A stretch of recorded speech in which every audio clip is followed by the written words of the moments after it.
Let me hear from Salma. Salma, please go ahead. Please give the microphone to Salma. Good evening, Your Excellency, and thanks for the opportunity. My name is Salma Ahmed of Ikra Radio. Your Excellency, having advocated for the creation of the Zongo Development Fund, how impactful has it been to the Zongo and the inner cities? Thank you. Umar Sanda from City.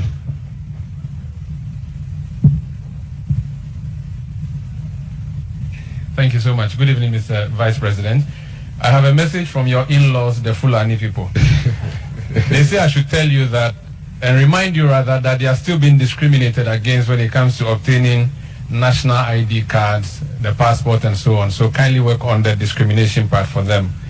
My question, your critics, mostly the NDC, they say that the economy has overused, so you run away to digitalization. What is your response to such a criticism? Thank you so much. Anybody from Savannah region? State 2 failures of your current administration which you seek to correct, and how do you intend to do this differently should you become the president? Thank you. Thank you. Central region. It's very difficult to hear the NPP talking about the fight against corruption. I don't know whether that has been captured in the manifesto. If it has, can you throw a little light on it for us, please? Thank you. Thank you, Mr. Vice President. You've been touted as one with integrity. And we know integrity is anchored on trust. On your campaign tour, you're making promises. In some instances, a renewal of those you've made in the past. Thankfully, you'll be reminded of you made in 2016 to relieve Ghanaians of the suffering. 7 years down the line, there is still suffering. This time around, excruciating hardship. You are appealing to Ghanaians to promote you to the higher office of the land. Respectfully,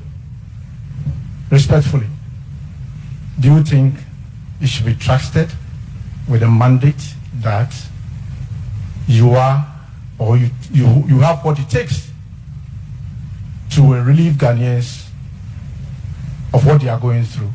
Thank you. Thank you, Andy. So basically the question is that between Dr. Mahmoud Bawumia and former President Mahama, who should a Ghanaian voter trust? He would respond to it. Please give the microphone to Nana Okatechi Afrifa. Okay, it's with Evans. So let Evans come then. Okatechi will come then. Uncle Ebukwansa will come. Okay. My name is Evans Mensah. I work with Joy News. On page 29 of your manifesto, you promise to protect Ghanaian cultural values. My question to you is, as president, will you sign the promotion of Ghanaian sexual rights and family values bill? Thank you. Okatechi, I think we've taken more than the 6 at this point. Uncle Ebukwansa, please let us hear from Okatechi if you father come to Uncle Ebukwansa. Good evening, Your Excellency. As usual, I would like to ask my question in tree. Say how Janansi as would the Ajamo Pambo Tibebusani tree. Your Excellency, a year na me free a year as Nkragwa and an important mo eba. Na me koi with Madame Fwa no see a morning show of a Kesman Kwame Apiakubi. Yokodru hono niamana elkosuni bi. Your Excellency, it is heart-wrenching. Seminoka say, Tanon Shio Idaho, Esitobre, Metimiajina, the middle of the tunnel in Shio Namanantiso, Domine Yesu Christo. That is how bad the destruction of our waters have become.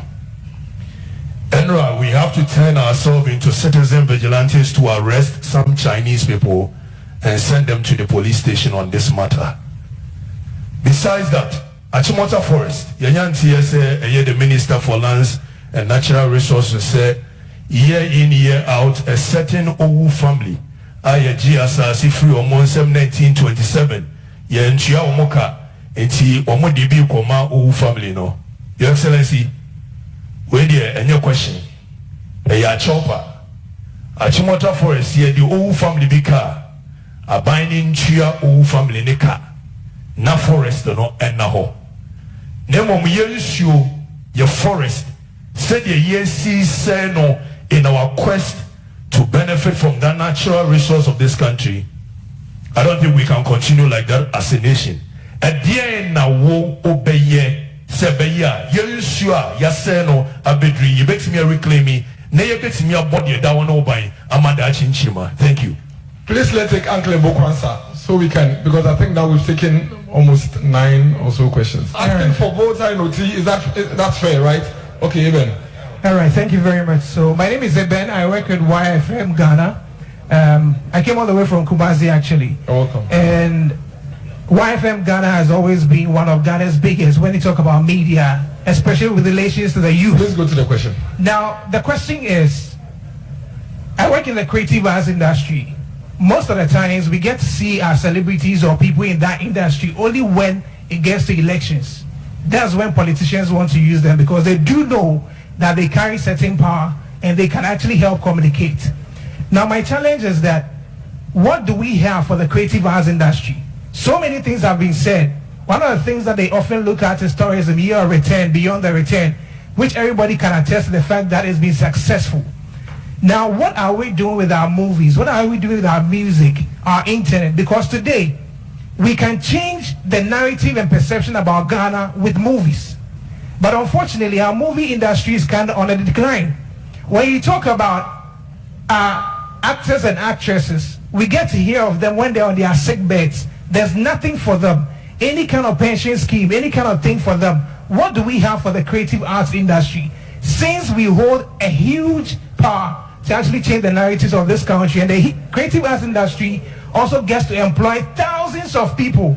Then Yakunama will come, and then we are done. Hello. Miracles, do I have the floor? Yes, Paul. Thank you very much. Good evening, Mr. Vice President and colleague journalists. I think we're having a very interesting time. Mr. Vice President, I covered the NPP presidential primaries in 1998. I covered election 2000. I covered the NDC contest for election 2004, the one between Mills and Kesi Butchie. I covered election 2004, 2008, 12, 16, 20. I have never seen a presidential candidate, whether in opposition or in government, focusing his campaign to the people about policy initiatives and policies that have been achieved. I also covered the UK election in 2001 for Tony Blair, and I covered also the UK election in 2019. You will find in those places that they were always articulating policy, what can be done, what can be solved. You will find here in all of those historical elections that we were not doing that until Mahamudu Bawumia arrived on the scene. Mr. Vice President, whatever happens in December, you have changed the politics of Ghana and Africa for a long time to come. I have nothing more useful to add except that God bless you. Thank you, Paul.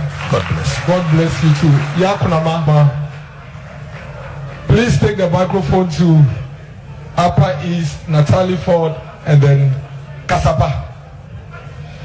Thank God that finally grace located me for me to be called. Good evening, Your Excellency, and thanks for the opportunity.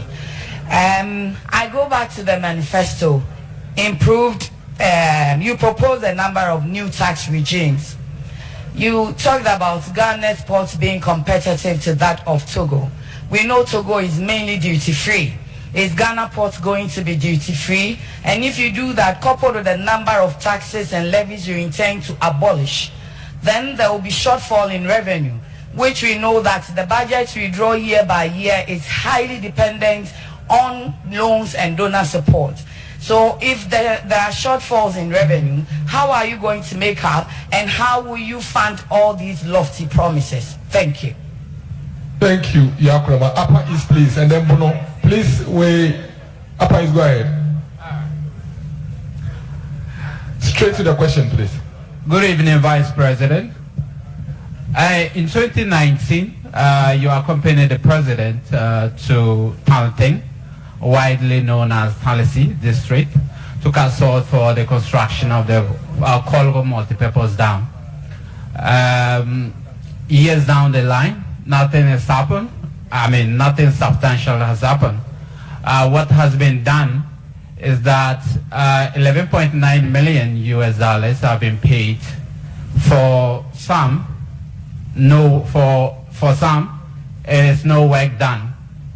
Now, I want to ask your understanding of what that money was used for, and if you think it is prudent use of the taxpayers' money. You've also said that you're going to ensure that it is constructed. We know in 2019, when the sword was cut, it was estimated to cost nearly $1 billion. Please, your question. Nearly $1 billion. Now it is 2024. It is not going to cost same. We know things have changed. What is the estimated cost now? And the last one. No, you have only one question. Please give to Natalie Ford.